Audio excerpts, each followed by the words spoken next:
Camilla stood before the full-length mirror in her childhood bedroom, her trembling fingers struggling with the delicate clasp of her grandmother's pearl necklace.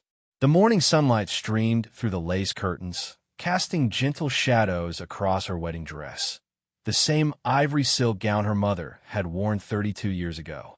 Today was supposed to be the happiest day of her life, yet an unexplainable heaviness settled in her chest like a stone. "Need help with that, sweetheart?" Her mother, Elena, appeared in the doorway, already dressed in her elegant navy blue mother-of-the-bride outfit. Elena's eyes sparkled with unshed tears of joy, though Camilla noticed the slight tension around her mother's smile.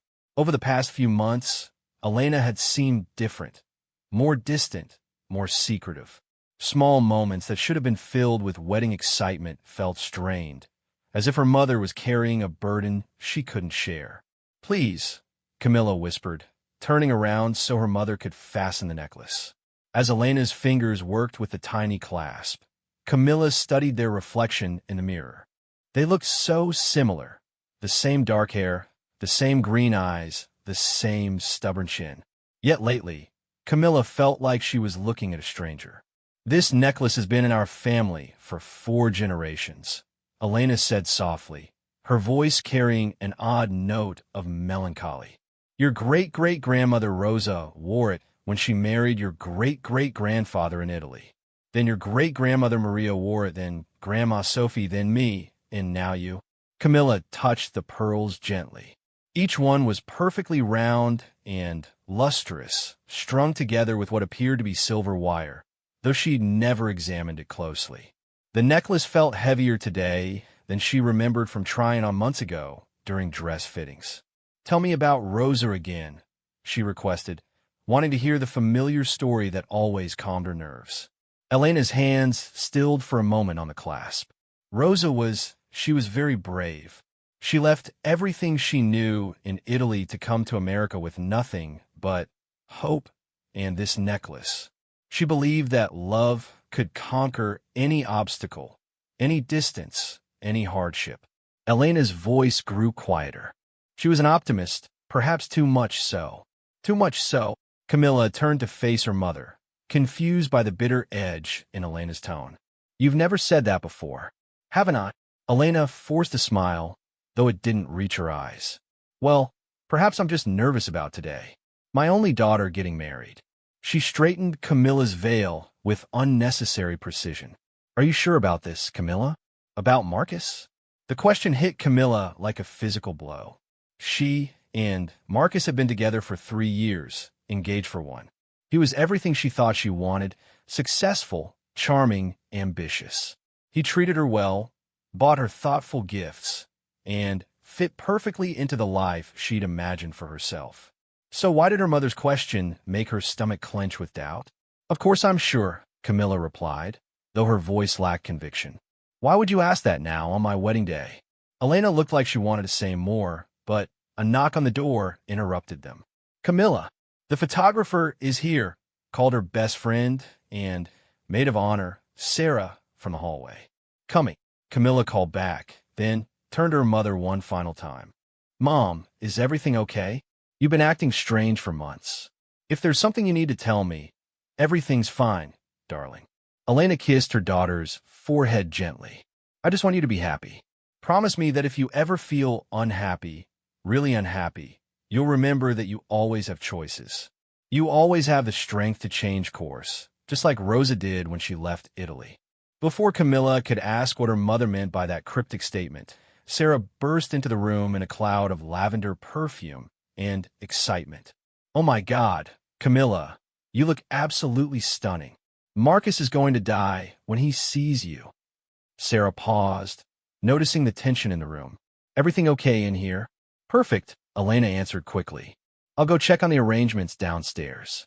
As her mother left, Camilla felt an inexplicable urge to call after her, to demand answers to questions she couldn't quite formulate.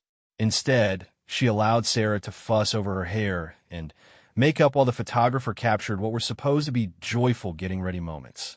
The morning passed in a blur of activity. Relatives arrived, flowers were arranged, last-minute details were coordinated. Camilla moved through it all like she was watching someone else's life unfold. When she caught glimpses of herself in mirrors or windows, she looked radiant, but inside, a growing unease gnawed at her confidence. Marcus had insisted on a traditional ceremony at St. Mary's Cathedral, followed by an elaborate reception at the Grandview Hotel. Everything was exactly as they'd planned, exactly as it should be. So why did Camilla feel like she was sleepwalking toward a cliff? 5 minutes until we leave for the church, announced her father, Robert, appearing in the bridal suite doorway. He looked handsome in his black tuxedo, though Camilla noticed new lines of stress around his eyes. Her parents had been acting strange for months, whispering conversations that stopped when she entered rooms, worried glances they thought she didn't see, phone calls taken in private. "Dad, is there something going on with you and Mom?" Camilla asked as he helped her with her coat. Robert's face went through several emotions before settling on forced cheerfulness. "Just pre-wedding jitters, sweetheart. Your mother's been emotional about you leaving the nest.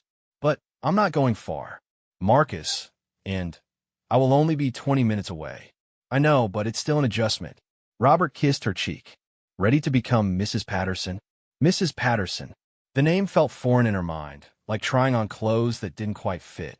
She'd practiced writing it, practiced saying it, but it never felt natural. Still, she nodded and allowed her father to escort her to the waiting limousine. The drive to St. Mary's took 15 minutes through the town where Camilla had grown up. She pressed her face to the tinted window, watching familiar landmarks pass by. The elementary school where she'd learned to read, the park where her family had picnicked every summer, the library where she'd spent countless hours dreaming of adventures in distant places. Those dreams seemed so far away now. After the honeymoon, she and Marcus would settle into their carefully planned life. She would continue working at the marketing firm, he would pursue his promotion at the law office, and they would start trying for children within 2 years, just as they discussed. It was a good plan, a sensible plan, a plan that should have filled her with anticipation rather than dread. The limousine pulled up to the cathedral, and Camilla could see guests streaming inside. Through the car window, she spotted Marcus's parents, his sister, his college friends, her own relatives, and childhood friends. Everyone important in their lives was here to witness their union. The thought should have been comforting, but instead it felt overwhelming, like being trapped in a beautiful cage. "You look pale, darling," her father observed as they sat in the car for a moment. "Are you feeling all right?" Camilla wanted to tell him about the growing panic in her chest, about the voice in her head whispering that something was wrong, about the way her mother's strange behavior had been making her question everything. Instead, she managed a weak smile. "Just nervous. That's completely normal. I was terrified when I married your mother." Robert's expression grew distant. "Sometimes I wonder if we make the right choices for the wrong reasons, or the wrong choices for the right reasons." He shook his head as if clearing away unwelcome thoughts. "But love finds a way, doesn't it?" Another cryptic comment from a parent who'd been acting unlike themselves for months. Camilla was beginning to feel like everyone around her was speaking in code, hiding secrets behind kind smiles and reassuring words. The wedding coordinator appeared at the car window, signaling that it was time. Robert helped Camilla out of the limousine, and her bridesmaids, Sarah, her cousin Michelle, and Marcus's sister Jennifer, rushed to arrange her train and veil. The photographer captured every moment while the coordinator fussed over details that seemed suddenly insignificant. Inside the cathedral's vestibule, Camilla could hear the organ playing and the murmur of conversation from the seated guests. Through the closed doors, her new life waited. In a few hours, she would be a married woman, officially committed to a path she'd chosen, but was no longer sure she wanted to walk. Camilla, her mother, appeared beside her, reaching out to adjust the pearl necklace one final time. "Remember what I said about choices. Remember that you're stronger than you know, braver than you think." "Mom, you're scaring me. What aren't you telling me?" Elena's eyes filled with tears, but before she could answer, the organ music swelled, and the wedding coordinator was opening the doors. The bridesmaids began their procession down the aisle, Sarah first, then Michelle, then Jennifer. Each step they took felt like a countdown to Camilla's fate. "It's time," Robert whispered, offering his arm. Camilla took it, her legs feeling unsteady beneath the layers of silk and tulle. As they stepped into the cathedral's main aisle, hundreds of faces turned toward her. She could see Marcus at the altar, handsome in his black tuxedo, smiling broadly as he watched her approach. He looked confident, happy, certain of their future in a way that she envied and resented simultaneously. The walk down the aisle felt endless and too short at the same time. With each step, the pearl necklace seemed to grow heavier against her throat. Her grandmother's necklace, her great-grandmother's necklace, Rose's necklace, carrying the weight of 4 generations of women who had made their own choices about love and marriage and life. Halfway down the aisle, Camilla caught sight of an elderly woman in the third row whom she didn't recognize.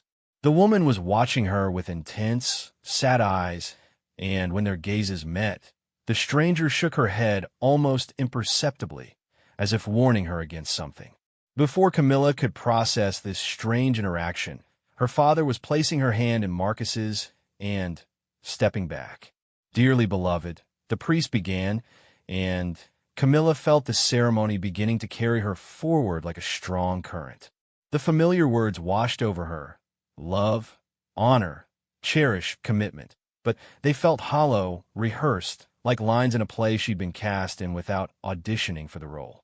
Marcus squeezed her hand reassuringly, and she managed to smile back at him, though her heart was racing for all the wrong reasons. The pearl necklace felt impossibly heavy now, like it was pulling her down into depths she couldn't navigate. She touched it briefly with her free hand, seeking comfort in its familiar weight, but instead of reassurance, she felt only mounting anxiety.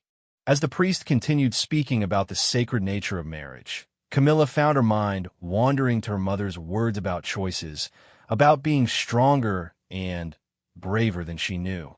She thought about Rosa, leaving everything familiar behind for an uncertain future in a new country. She thought about the strange woman in the third row who had looked at her with such knowing sadness. Most of all, she thought about the growing certainty that she was making a mistake. Not just any mistake, but the kind of life-altering error that would echo through decades, affecting not only her own happiness, but potentially the happiness of children not yet born, dreams not yet dreamed, adventures not yet taken. The ceremony continued around her, beautiful and terrible in its inevitability, while Camilla stood frozen between the life she'd planned and the life she was beginning to realize she actually wanted. The priest's voice droned on about eternal commitment, while Camilla's mind raced with increasingly frantic thoughts. She could feel the pearl necklace pressing against her throat like a gentle noose, each breath requiring more effort than the last. Marcus stood beside her, radiating confidence and satisfaction, completely unaware that his bride was silently unraveling. "Do you, Marcus James Patterson, take Camilla Rose Martinez to be your lawfully wedded wife?" The priest's words cut through Camilla's internal chaos. "I do," Marcus replied firmly, his voice carrying to every corner of the cathedral. He squeezed Camilla's hand again, and she forced herself to focus on his face. Kind, familiar, safe. This was Marcus, who brought her coffee every morning during their weekend stays together, who remembered her favorite flowers, who had proposed with a ring that was exactly what she described wanting. He was a good man. He would be a good husband. So why did she feel like she was suffocating? "Do you, Camilla Rose Martinez, take Marcus James Patterson to be your lawfully wedded husband?" The question hung in the air like incense. Every face in the cathedral turned toward her expectantly. She could see her father in the front row, dabbing at his eyes with a handkerchief. Her mother sat rigid beside him, her face a mask of composure that didn't quite hide the anxiety in her eyes. Sarah beamed at her from her position as maid of honor, while Marcus's groomsmen grinned with the easy confidence of men who believed everything was going according to plan. Camilla began, then stopped. The word "do" sat on her tongue like a stone she couldn't swallow. The silence stretched uncomfortably as wedding guests began shifting in their seats. Marcus's smile faltered slightly, confusion creeping into his eyes. Camilla, the priest prompted gently. She opened her mouth again, but no words came. Instead, she felt a strange, tingling sensation around her neck, as if the pearl necklace was vibrating with some kind of energy. The feeling was so unexpected and intense that she reached up instinctively to touch the pearls. The moment her fingers made contact with the necklace, the delicate wire holding the pearls together snapped with an audible pop that seemed to echo through the cathedral like a gunshot. Pearls scattered across the marble floor in all directions, bouncing and rolling with tiny clicking sounds that seemed amplified in the sudden silence. Gasps arose from the congregation as guests watched dozens of lustrous pearls spread across the altar area. Marcus stepped back in surprise, and several groomsmen moved forward to help collect the scattered jewelry. But Camilla stood frozen, staring down at something that had been hidden inside the necklace's clasp, a small, folded piece of yellowed paper that had fallen at her feet. With trembling fingers, she bent to pick up the paper, her wedding dress rustling around her like whispered secrets. The paper was old, delicate, and as she unfolded it carefully, she could see handwriting in faded ink. Words written in what appeared to be Italian, though she could make out some phrases that looked familiar. "What is it, darling?" Marcus asked, his voice tight with confusion and growing embarrassment as he became aware of the hundreds of eyes watching their every move. Camilla's heart hammered against her ribs as she tried to make sense of the words on the paper. Her grandmother had taught her some Italian phrases, and, while she was far from fluent, she could decipher enough to understand that this was a letter.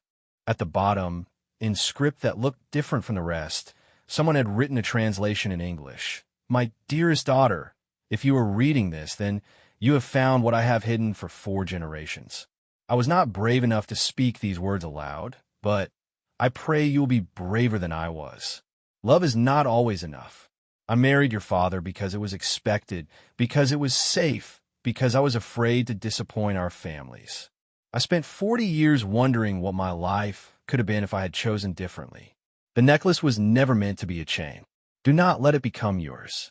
Choose with your heart, not with fear. Choose your own path, even if it leads through darkness to find the light. All my love and hopes for your courage, Rosa." The words hit Camilla like physical blows.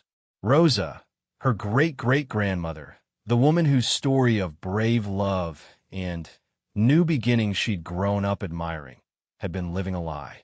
The romantic tale of following love to America was fiction.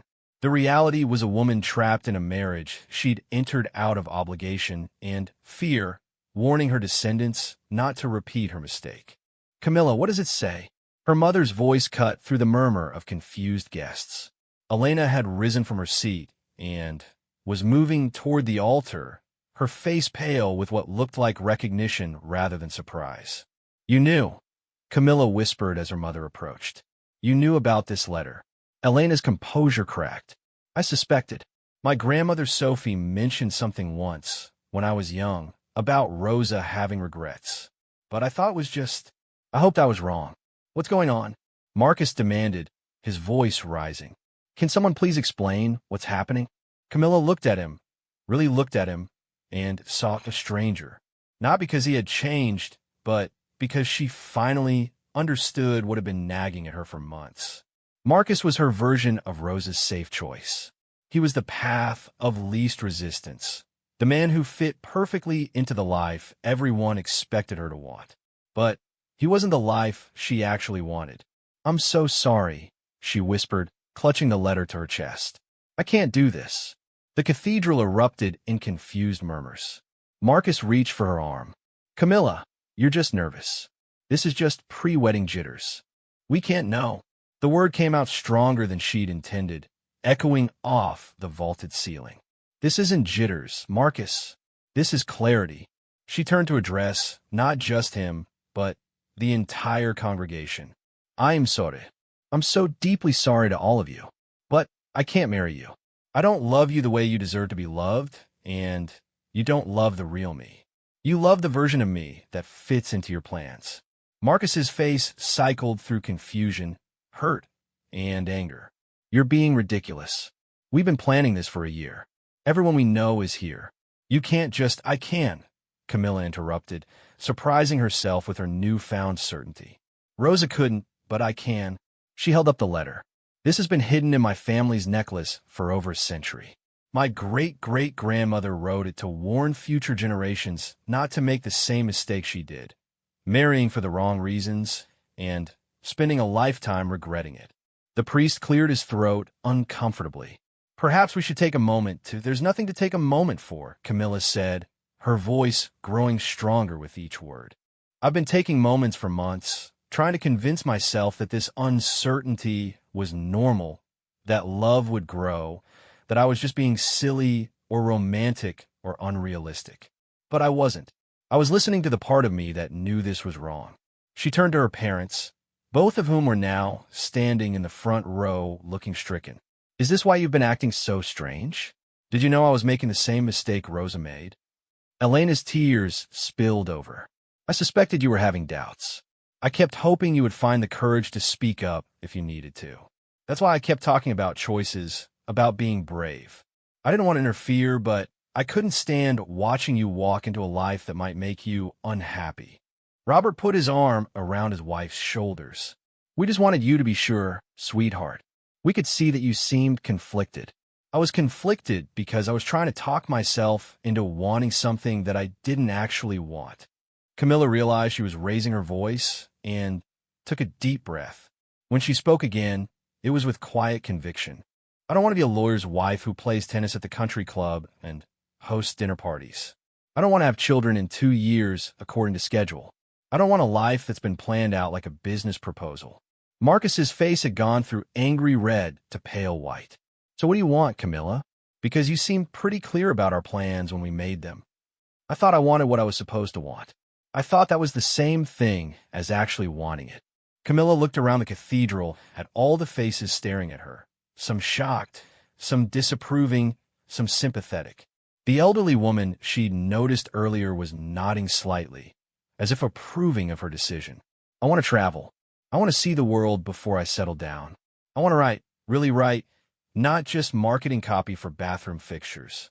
I want to fall in love with someone who loves the parts of me that dream big and take risks, not someone who loves how well I fit into a predetermined mold. The words tumbled out of her, months of suppressed desires finally given voice. As she spoke, she felt lighter with each confession, as if she was shedding layers of expectation that had been weighing her down. You could have told me this before today, Marcus said bitterly. You could have saved us both this humiliation. You're right, Camilla admitted. I should have been honest with you months ago. I should have been honest with myself. But I was scared, just like Rosa was scared.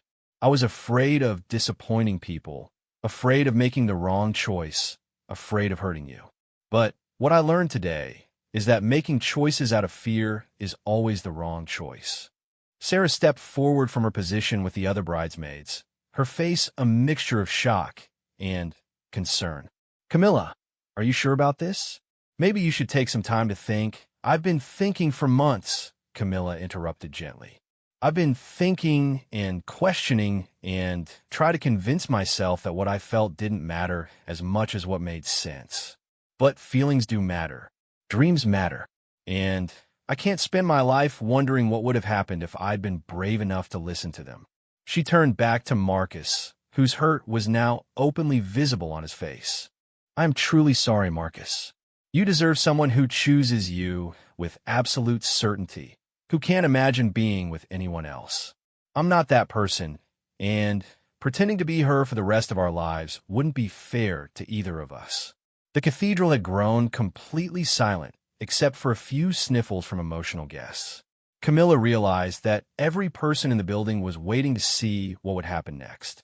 The moment felt suspended in time, balanced on the edge between the life she'd been planning and the life she was choosing to claim. I need to go, she said finally, addressing the congregation. I know this is shocking and disappointing. I know it's not how anyone imagined this day would end. But sometimes the most loving thing you can do is tell the truth, even when it's painful. She gathered up her wedding dress train and began walking back down the aisle, past rows of stunned guests, past relatives, and friends who had traveled from distant places to witness what they thought would be a celebration. With each step, the pearl necklace's broken remains crunched under her feet, but instead of feeling sad about its destruction, she felt liberated. As she reached the back of the cathedral, she turned for one last look at the scene she was leaving behind. Marcus still stood at the altar, looking lost and confused. Her parents were holding each other, her mother crying openly now. The priest was clearly at a loss for how to proceed with a ceremony that had just imploded. But there was also something else in the faces looking back at her, a mixture of shock and what looked almost like admiration. As if some of the guests were thinking about their own choices, their own moments of fear-based decision-making, their own dreams they'd set aside for the sake of security and social expectation. Camilla pulled open the heavy cathedral doors and stepped into the afternoon sunlight, still wearing her wedding dress but no longer a bride. She was simply a woman who had finally found the courage to choose her own path, armed with a century-old letter from an ancestor who had given her the gift of learning from someone else's regrets. The future stretched ahead of her, uncertain and unplanned and absolutely terrifying. It was exactly what she wanted. The afternoon sun felt warm against Camilla's face as she stood on the cathedral steps, still processing what had just happened. Her wedding dress, which had felt like armor that morning, now felt like a costume from a play she'd decided to stop performing in. The sound of car doors slamming and urgent voices echoed from the parking lot as wedding guests began to emerge from the cathedral, their faces showing various combinations of shock, confusion, and concern. "Camilla!" Sarah's voice called out as she hurried down the steps, having kicked off her bridesmaid heels to run more effectively. "Wait, please."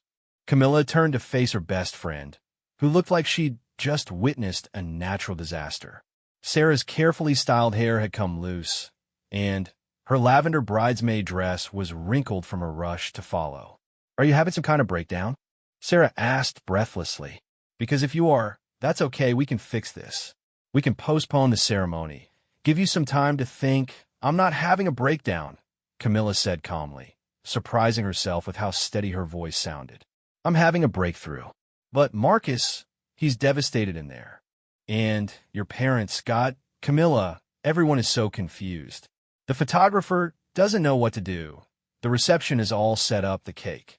Sarah's voice trailed off as the magnitude of the situation seemed to hit her fully. Camilla reached out and took Sarah's hands. "I know this looks crazy from the outside. I know it seems like I've lost my mind. But, Sarah, I haven't felt this clear about anything in months. Maybe years." Behind them, more people began spilling out of the cathedral. Camilla could see her parents making their way toward her, her father's arms still around her mother's shoulders. Elena had composed herself somewhat, but her eyes were red and she clutched a tissue in her free hand. "Sweetheart," Robert began as they approached, his voice gentle but strained. "Maybe we should go somewhere private to talk about this." "There's nothing to talk about, Dad. I've made my decision." Camilla held up Rosa's letter, which she was still clutching like a lifeline. "This changes everything. Do you understand? For over a century, our family has been passing down a lie about Rosa's great love story. She was miserable, Dad. She spent 40 years in a marriage she entered out of fear and obligation." Elena stepped forward, her voice barely above a whisper. "I should have told you about my suspicions. When you and Marcus got engaged, something felt familiar about your relationship. The way you talked about him was so practical, so reasonable. It reminded me of how my grandmother talked about her marriage, like it was a good business arrangement rather than a passionate love affair." "Why didn't you say anything?" Camilla asked. "Because I wasn't sure. And because—" Elena's voice broke slightly. "Because I met your father when I was already engaged to someone else. Someone my parents approved of, someone who made perfect sense on paper. I broke off that engagement 2 weeks before the wedding to be with your father instead. I know what it's like to choose love over expectation, and I know what it's like to face everyone's disapproval. I was hoping you would figure out on your own, but I was afraid to push you toward a decision that might be wrong." This revelation hit Camilla like a physical shock. Her parents had always seemed like the perfect couple, united from the beginning, never wavering in their commitment to each other. To learn that her mother had gone through a similar crisis of choice reframed everything she thought she knew about love and courage. "You called off a wedding too?" "2 weeks before. My dress was altered. The flowers were ordered. The church was booked. It was horrible and embarrassing, and people talked about it for years. But it was also the best decision I ever made because it led me to your father." Elena looked at Robert with such pure love that Camilla felt a pang of envy. "I wanted you to have that kind of certainty, that kind of joy in your choice. But I couldn't just give you unsolicited advice," Robert added. "You had to come to your own conclusions. We could only hope that if you needed to change course, you would find the strength to do it." Marcus appeared at the top of the cathedral steps, having changed out of his tuxedo jacket into just his white dress shirt and pants. His hair was disheveled, and his face showed the kind of raw hurt that comes from public humiliation mixed with genuine heartbreak. "Can I talk to you?" he called down to Camilla. "Alone." The gathering crowd of family and friends created an awkward buffer zone, close enough to hear, but trying to pretend they weren't listening. Camilla nodded and walked a few steps away from her parents and Sarah to meet Marcus halfway. "I need to understand," he said quietly when they were face to face. "Was any of it real? Did you ever actually love me? Or was this whole relationship just some kind of elaborate performance?" The question was fair, and it deserved an honest answer. Camilla searched her heart for the truth, painful as it might be to speak. "I did love you, Marcus. I do love you. But I loved you the way you love a good friend who treats you well and makes you laugh. I convinced myself that was enough because everyone kept telling me how lucky I was to have found someone so stable and successful. I thought passionate love was something that only happened in movies, that real adult relationships were built on compatibility and shared goals." Marcus's face crumpled slightly. "And now you think differently?" "I don't think passionate love is guaranteed, but I think it's possible. And I think I deserve to find out." Camilla gestured to her parents, who were watching from a respectful distance. "Look at my parents. They've been married for 32 years, and they still look at each other like they're sharing a wonderful secret. That's what I want, Marcus. I want someone to choose me not because I make sense, but because they can't imagine their life without me." "Maybe I do feel that way about you," Marcus said desperately. "Maybe I just haven't been good at expressing it." "No," Camilla said gently but firmly. "You feel that way about the version of me that fits into your plans. You love Camilla, the marketing coordinator who wants 2 children and a house in the suburbs and dinner parties with other young professionals. But you don't love the Camilla who dreams about backpacking through Europe and writing novels and maybe never having children at all." Marcus was quiet for a long moment, processing this. Finally, he asked, "When did you realize you didn't want those things?" "I think part of me always knew, but I pushed those feelings down because they seemed selfish or impractical. It wasn't until this morning, until I found Rose's letter, that I understood the difference between choosing a life and defaulting into one." They stood in silence, the weight of 3 years together, and 1 year of engagement settling between them like debris from an explosion. Camilla could see that Marcus was hurt, but she could also see him beginning to process the truth of what she was saying. "I'm angry," he said finally.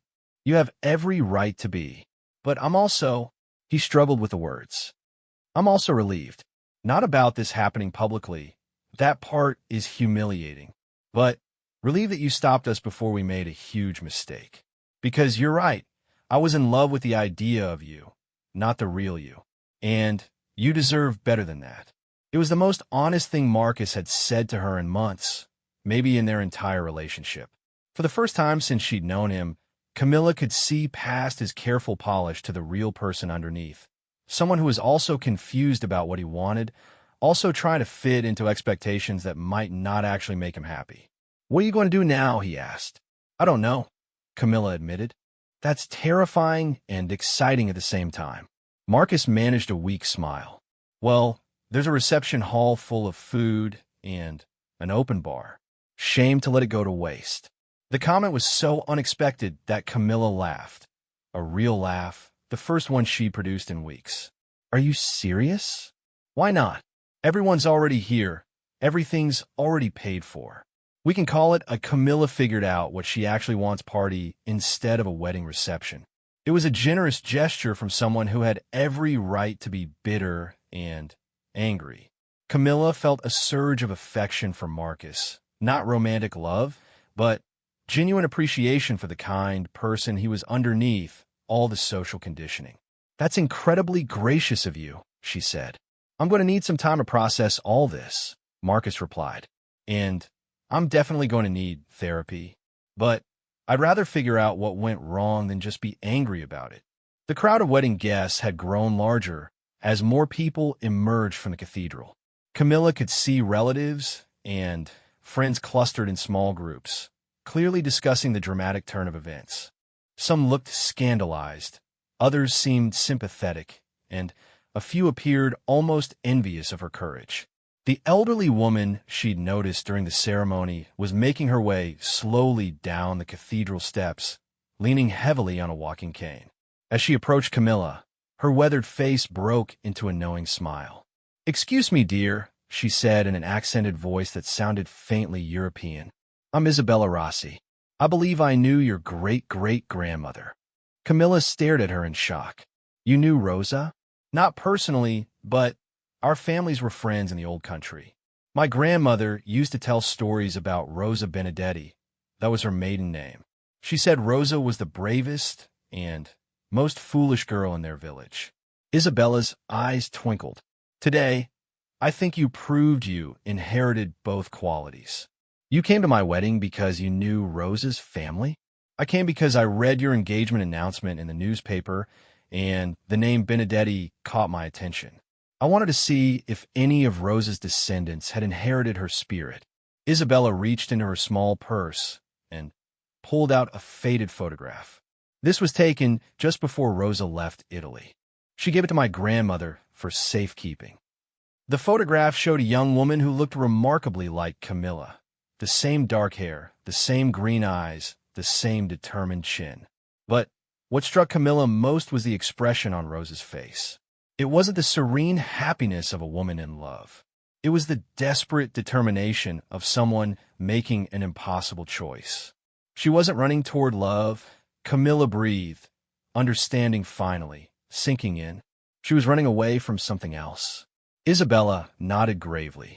An arranged marriage to a man who frightened her. Her family had promised her to him when she was just 14. By the time she was old enough to marry, she realized she would rather risk everything in a foreign country than spend her life with someone who saw her as property. So she came to America alone. She met your great-great-grandfather on the ship. He was kind to her during the crossing, and when they reached New York, he offered to marry her so she wouldn't be deported back to Italy. It was a marriage of convenience that grew into companionship, but it was never the great love story your family believed it to be.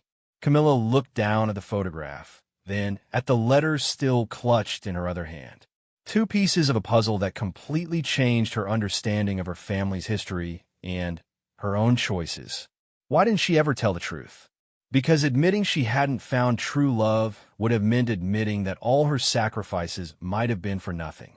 It was easier to create a romantic story than to face the possibility that she had simply traded one form of unhappiness for another. Isabella reached out and gently touched Camilla's hand. "But you, my dear, have just proven that Rosa's courage wasn't wasted. You found the strength she gave you, and you used it to choose differently than she did. That's what she would have wanted, for her descendants to be braver than she was able to be." As the afternoon sun began to sink lower in the sky, casting long shadows across the cathedral parking lot, Camilla realized that her wedding day had become something entirely different than what anyone had planned. It had become the day she learned that courage isn't the absence of fear. It's the decision to act in spite of fear. It had become the day she chose uncertainty over security, authenticity over approval, possibility over practicality. The reception hall was waiting, filled with flowers and food and disappointed relatives. Her wedding dress was ruined from the scattered pearls and the emotional chaos. Her engagement ring was still on her finger, though she supposed that would need to change soon. But for the first time in months, Camilla felt like herself again.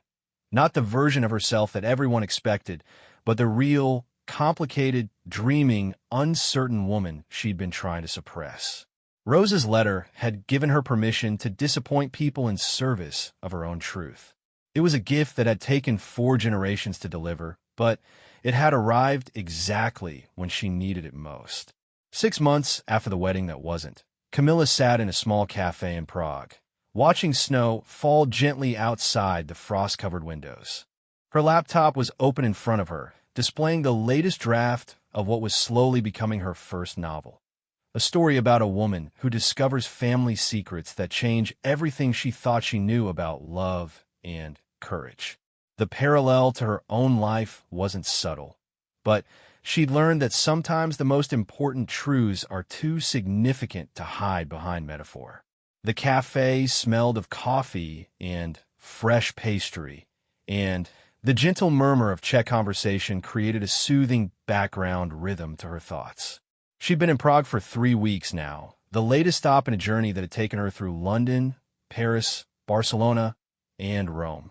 Each city had taught her something different about herself, about the world, about the vast possibilities that existed when you stopped limiting yourself to what seemed safe and reasonable. Her phone buzzed with a text message from Sarah. "How's the writing going?" And, "Please tell me you're not living entirely on bread and coffee." Camilla smiled and typed back, "Writing is hard but good. And I had vegetables yesterday, I swear." It wasn't entirely true. She had been surviving primarily on cafe food and whatever she could find at local markets. But she'd never been happier with her diet or anything else for that matter. The uncertainty that had terrified her 6 months ago had become a source of excitement. Each day brought new experiences, new people, new insights into who she was when she wasn't trying to fit into someone else's expectations. The decision to leave had been easier than she'd anticipated. After Marcus's surprisingly generous suggestion to turn their reception into a celebration of her newfound freedom, she'd spent 2 hours at what should have been their wedding party, explaining her decision to confused relatives and accepting a mixture of criticism and support from friends. Some people had been genuinely angry. Marcus's parents, in particular, had made their feelings about her selfishness quite clear. Others had been surprisingly encouraging. Her great-aunt Marie had pulled her aside during the reception and whispered, "I should have done what you did 50 years ago. Good for you, sweetheart. Don't let anyone make you feel guilty for choosing your own happiness." By the end of the evening, Camilla had been emotionally exhausted, but oddly exhilarated. She'd spent the following week tying up loose ends, resigning from her job at the marketing firm, subletting her apartment, and liquidating her savings account.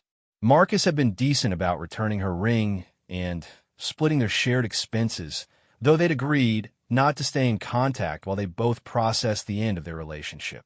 2 weeks after calling off the wedding, Camilla had bought a one-way ticket to London with nothing but a backpack full of clothes and a laptop computer. She'd never traveled alone before, never been to Europe, never attempted to write anything longer than marketing copy. The combination of inexperience and ambition should have been paralyzing, but instead it felt liberating. London had been overwhelming at first. The crowded streets, the unfamiliar accents, the constant navigation challenges of a city that seemed designed to confuse tourists. But she quickly discovered that being lost was actually a form of freedom. When you don't know where you're supposed to be, everywhere becomes a possibility. She'd spent her mornings in Hyde Park, writing in notebooks and people watching. Her afternoons were devoted to museums and galleries, soaking up art and history that had only been abstract concepts during her formal education. Her evenings were spent in pubs and small restaurants, striking up conversations with locals and fellow travelers, learning that the world was full of people who had also made dramatic life changes in pursuit of authenticity. In London, she'd met James, a British engineer who had quit his corporate job to become a street musician. He'd taught her to play basic guitar chords and shown her parts of the city that didn't exist in guidebooks. They'd had a brief romantic relationship that burned bright and ended amicably when she decided to move on to Paris. It was the first time she'd experienced passion without feeling obligated to turn it into a life plan. Paris had been about beauty and inspiration. She'd spent hours in the Louvre, not looking at famous paintings, but studying how other visitors reacted to art. She discovered small bookshops where English-speaking expatriate writers gathered to discuss their work. For the first time in her life, she'd called herself a writer in conversation with strangers, and instead of feeling like an imposter, she'd felt like she was finally telling the truth about who she was. In Barcelona, she'd learned to cook from her hostel roommate, a Spanish woman who was traveling while taking a break from her medical residency. They'd spent long evenings preparing elaborate meals and talking about the pressure women felt to choose between career success and personal happiness, as if the two were mutually exclusive. Rome had been about history and family. She'd spent days walking through ancient ruins, thinking about all the people who had lived and died in that city over thousands of years, all the individual choices and love stories and heartbreaks that had accumulated into the layers of civilization she was walking through. She'd also sent postcards to her parents, Marcus, and even to Isabella Rossi, the elderly woman who had shared Rosa's photograph and story. Each city had stripped away another layer of who she thought she was supposed to be, revealing more of who she actually was underneath. She discovered that she was braver than she'd imagined, more resilient, more capable of adapting to new situations. She'd also learned that she genuinely enjoyed being alone. Not lonely, but comfortably solitary, able to make decisions based purely on her own interests and intuition. The novel she was writing had evolved significantly from her initial concept. What had started as a simple story about a woman calling off her wedding had become a more complex exploration of how families pass down both gifts and trauma through generations, how love can be both liberating and imprisoning, how courage sometimes looks like leaving and sometimes looks like staying. The main character was no longer just Camilla with a different name. She'd become a synthesis of all the women Camilla had met during her travels. The Spanish medical student taking a break from her demanding program. The British woman who had left her marriage to pursue art. The American expatriate who had been living in Paris for 30 years after falling in love with a French poet who died in a car accident 6 months into their relationship. Writing had turned out to be harder than she'd anticipated, but also more rewarding. Some days, she could only produce a few hundred words, struggling with dialogue or plot development. Other days, the words flowed so easily that she forgot to eat lunch, lost in the world she was creating on screen. The process was teaching her patience with herself and respect for the craft of storytelling. Her phone buzzed again, this time with a message from her mother, dad, and I have been talking about taking a trip to Europe in the spring. Would you be interested in meeting us somewhere for a few days? The text made Camilla smile.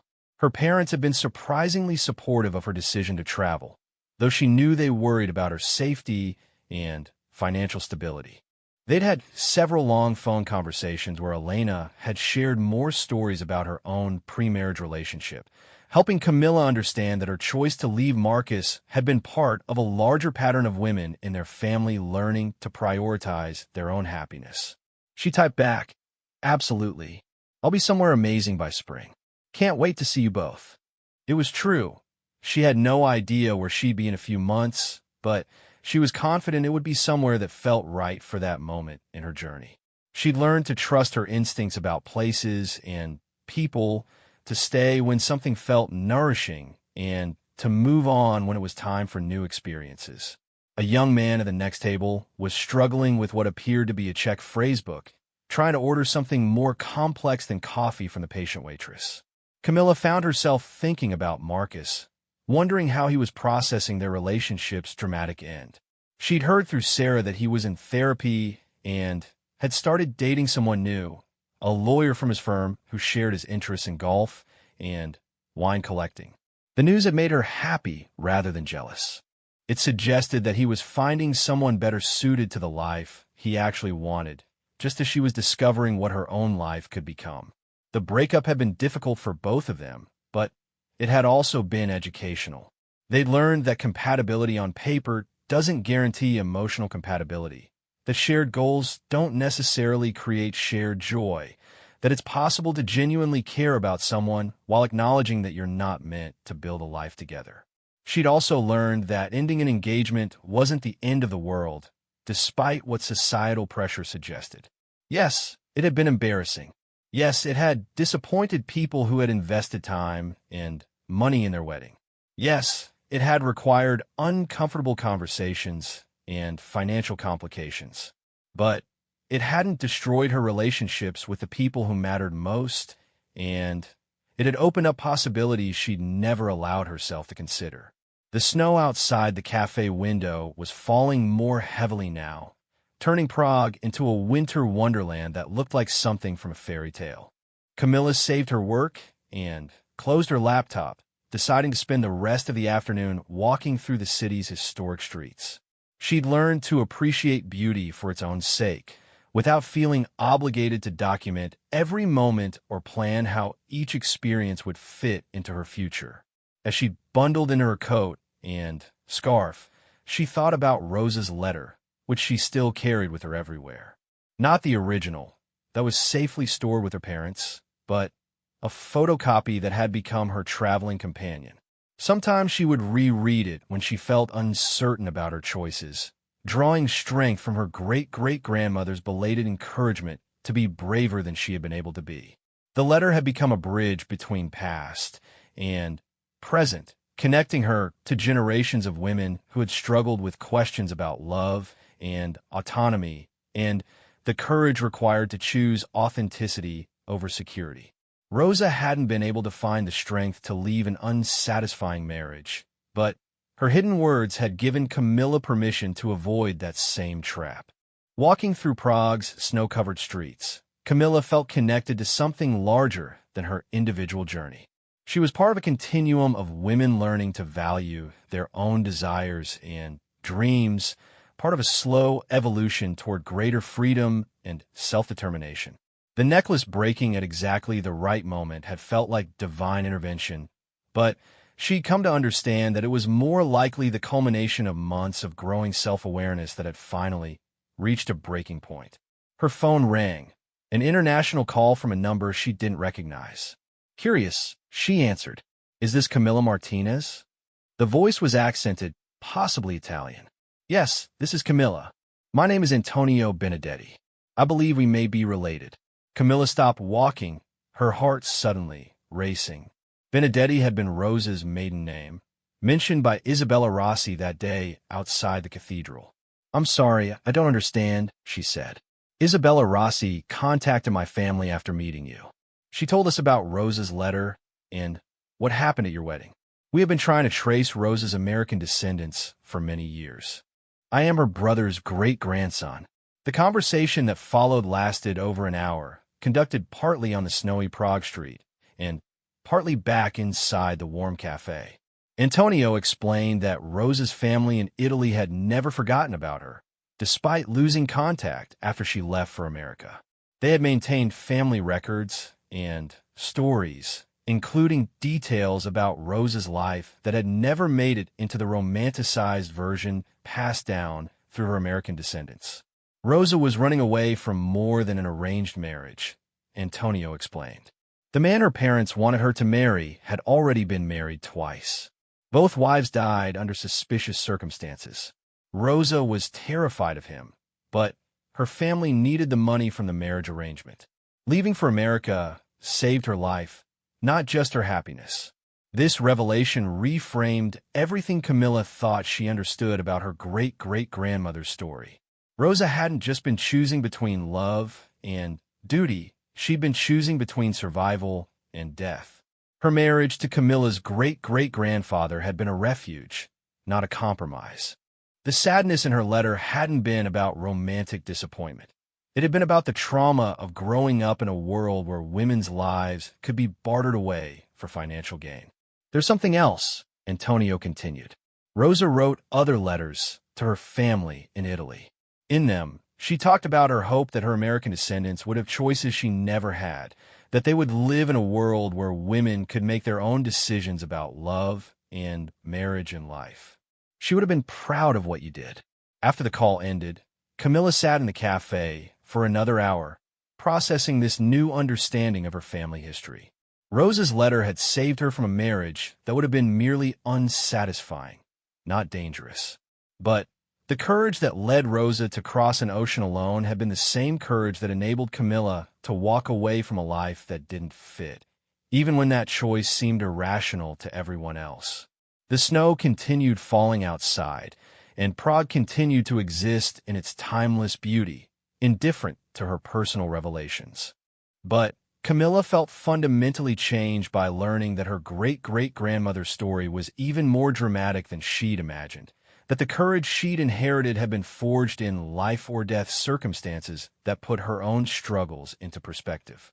She opened her laptop again and began writing about this phone call, about how family stories evolve and change meaning across generations, about how sometimes we inherit not just DNA, but also the psychological tools we need to navigate our own challenges.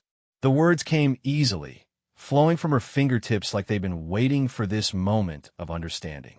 Outside, Prague sparkled under its blanket of snow, and inside the warm cafe, Camilla continued writing her way toward whatever came next, confident now that Rosa's courage lived on in her choices and would continue to guide her toward the life she was meant to live.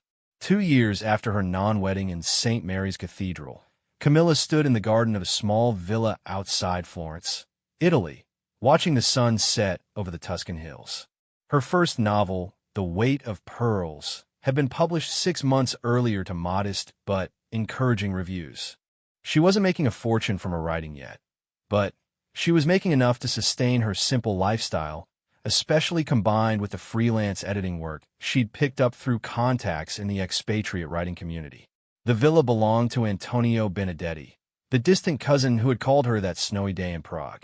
What had started as a phone conversation about family history had evolved into an ongoing relationship with Rosa's Italian relatives, culminating in an invitation to spend the summer in the house where Rosa had grown up.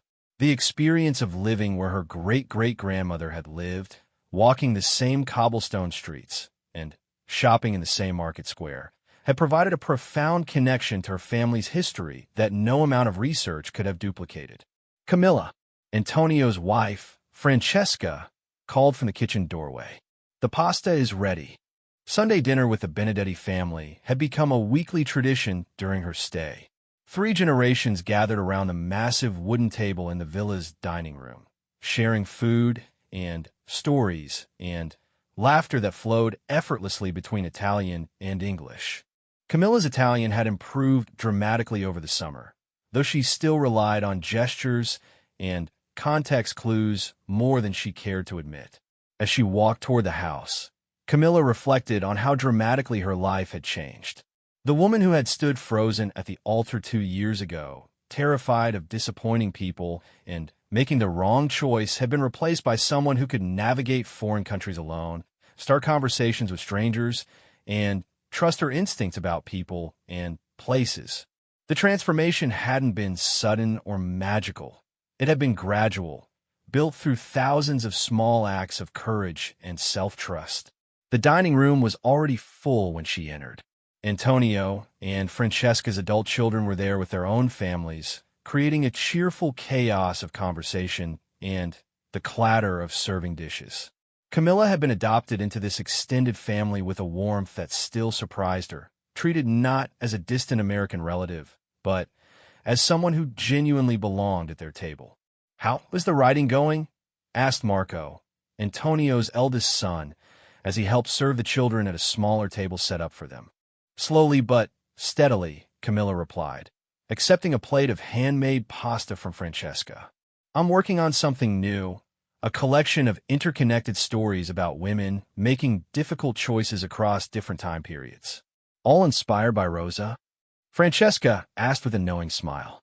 "Partially, but also by all the women I've met while traveling. There's so many stories of courage that never get told because they seem ordinary to the people living them. It was true.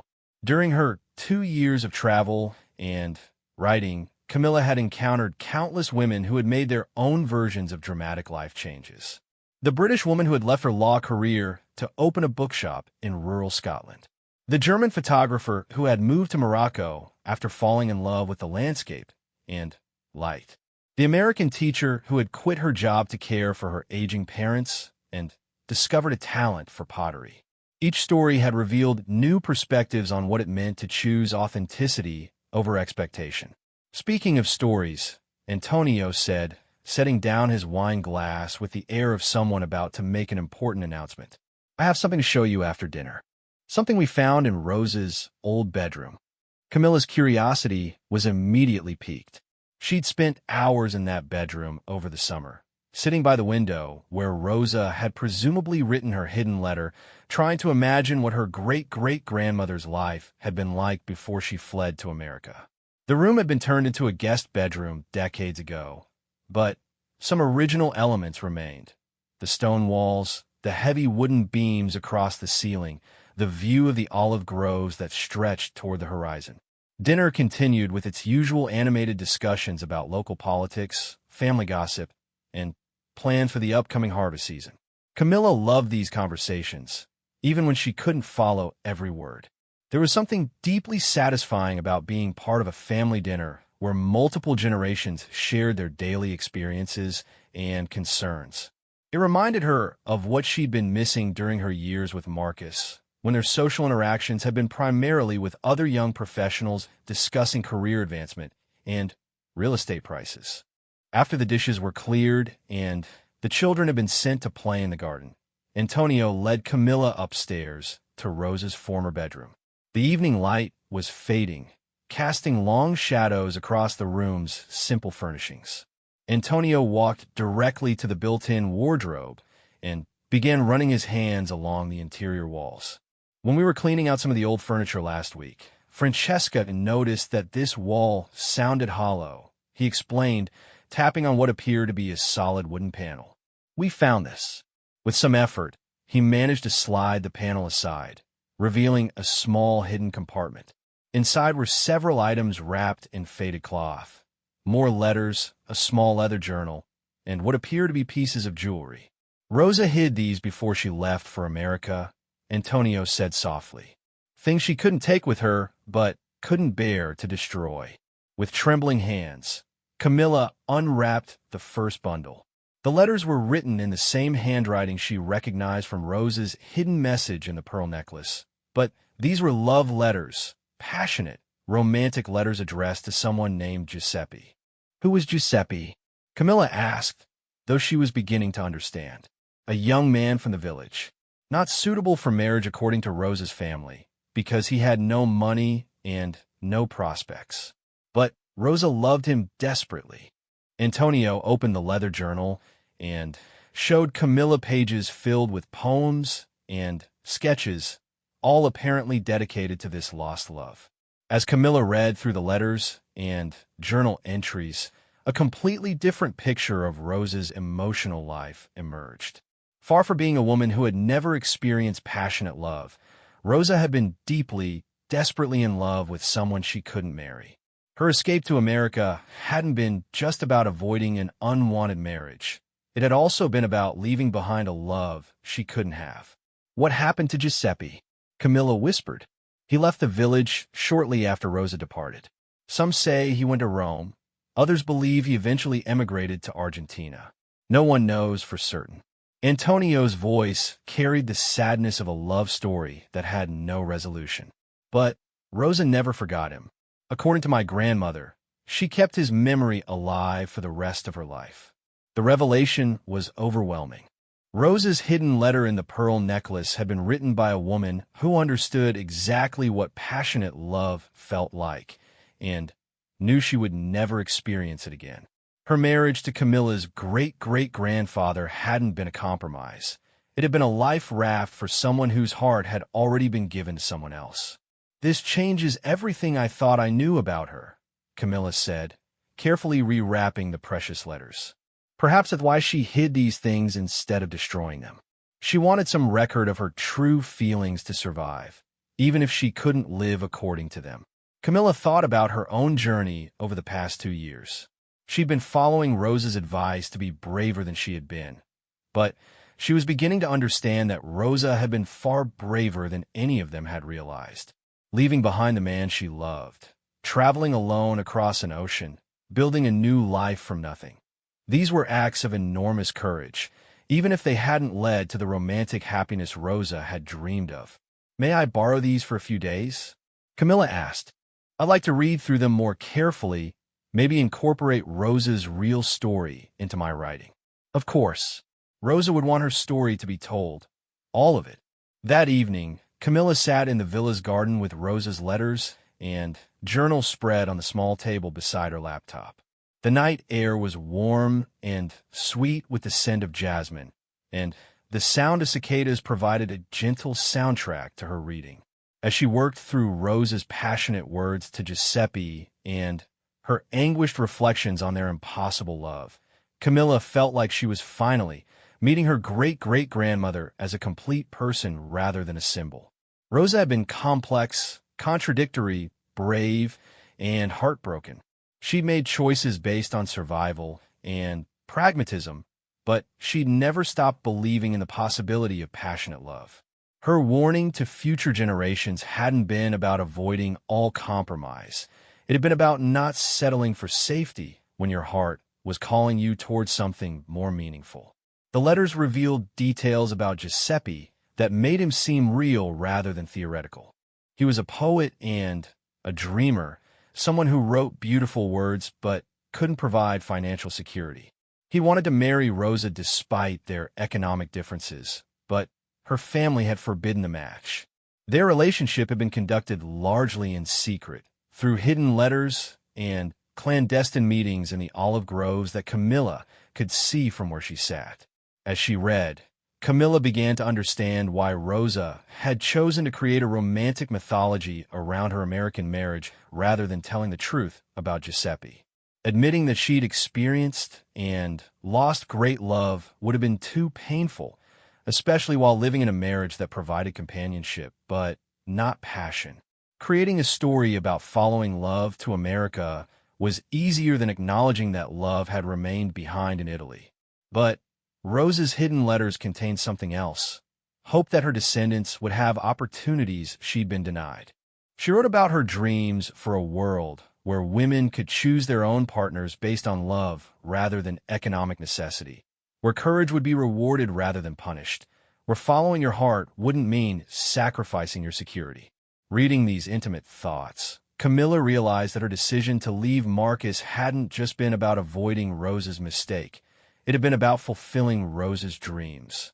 She'd done what Rosa had wanted to do, but couldn't: choose love over convenience, even when that choice involved uncertainty and risk.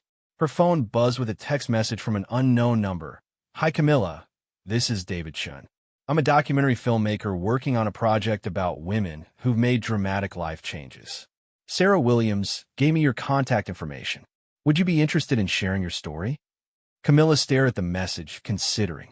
Over the past 2 years, she'd become more comfortable with the idea that her wedding day decision might inspire or encourage other people facing similar choices. She'd given a few interviews to small publications, participated in a podcast about women and courage, and discovered that talking about her experience helped other people feel less alone in their own struggles with authenticity versus expectation.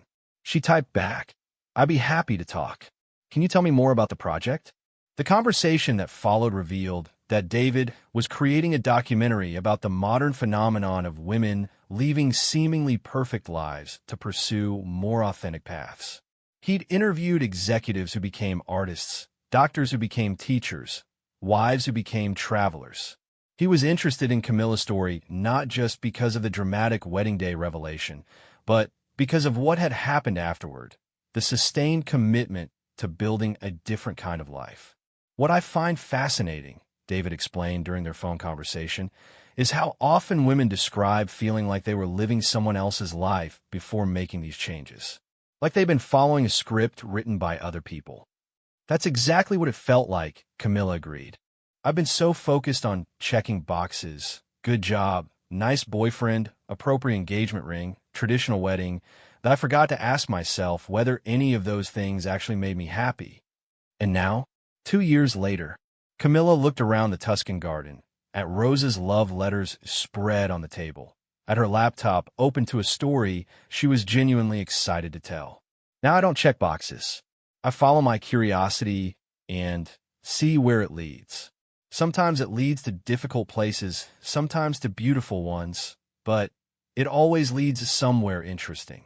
As the interview concluded, Camilla reflected on how much her relationship with her own story had evolved.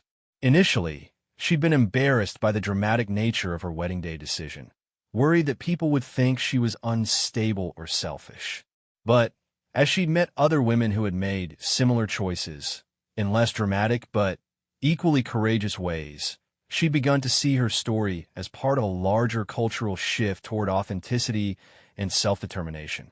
The documentary project would allow her to share not just the moment of decision, but the sustained work of building a life aligned with her actual values and desires. It wasn't enough to leave a situation that didn't fit.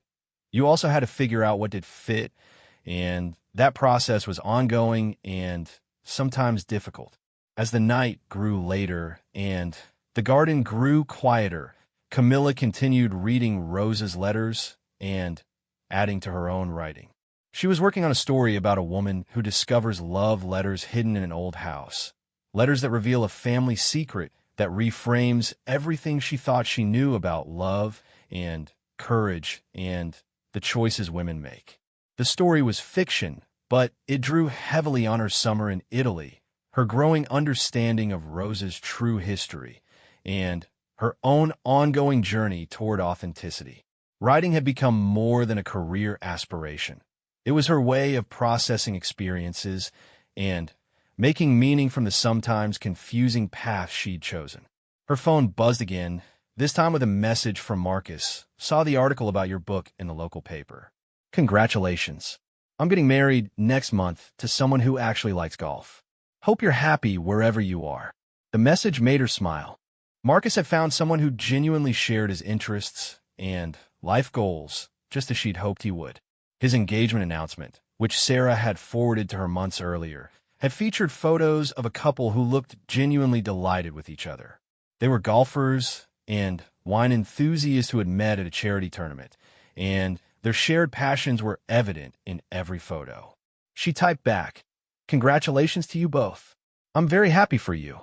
And yes, I'm happy too." It was true. The life she'd built over the past 2 years wasn't always easy or comfortable, but it was undeniably hers. She'd learned to navigate uncertainty, to trust her instincts, to find joy in unexpected places and unexpected people.